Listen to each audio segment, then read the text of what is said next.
Anne-Sophie Morvan, bonjour. Bonjour. Alors vous êtes responsable de Franco-Australia Éducation France et donc vous allez nous donner les 5 conseils pour réussir son projet d'études en Australie.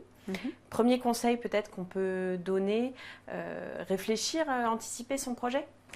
Tout à fait, il faut savoir déjà cibler son projet, ce que l'on souhaite faire avec un domaine bien précis et si aussi les étudiants ont une ville dans laquelle ils veulent vraiment étudier. Donc ça c'est important, de manière à ce qu'on puisse ensuite faire une sélection à l'étudiant, une sélection de différents programmes et qu'il puisse ensuite justement regarder dans le détail et voir a priori quel programme pourrait l'intéresser davantage qu'un autre.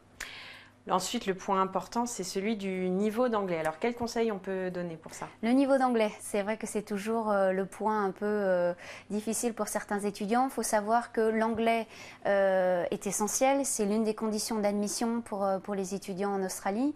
Dans ce cas-là, 2 options possibles. Soit l'étudiant a déjà un bon niveau d'anglais, auquel cas il passera en France un IELTS ou un TOEFL avant de partir.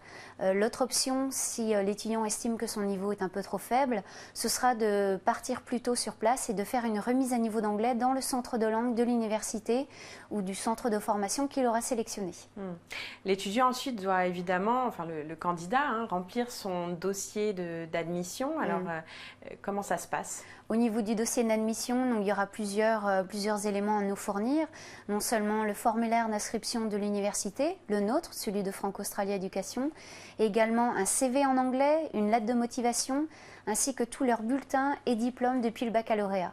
Donc c'est beaucoup de pièces et il faut anticiper. Il faut anticiper parce que c'est vrai que quelquefois on peut avoir égaré éventuellement 1 ou 2 diplômes, donc bien s'assurer d'avoir toutes les pièces au moment du montage du dossier pour ensuite pouvoir les traduire dans nos locaux. Et au niveau administratif, là je parle en termes plutôt de visa, d'assurance, quelle démarche est-ce qu'il faut faire? Alors au niveau du visa, cette démarche sera effectuée au moment où on est sûr que l'étudiant a bien obtenu la réponse de l'université, une réponse positive, et à ce moment-là il devra régler le premier semestre de son programme. Et en échange de quoi, il aura un code pour effectuer sa demande de visa qui se fera directement sur Internet, sur le site de l'immigration.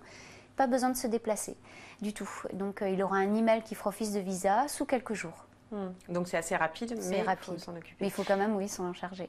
Et puis sur place, l'étudiant va devoir trouver un logement. Il faut qu'il aussi cherche ses billets d'avion, le transport. Alors ça, qu'est-ce qu'on peut conseiller? Alors ce qu'on peut dire là-dessus, c'est que bien sûr, les billets d'avion, le plus tôt on s'y prend à l'avance, mieux c'est. Mais quand on est sûr aussi de partir, donc bien anticiper sur le billet d'avion.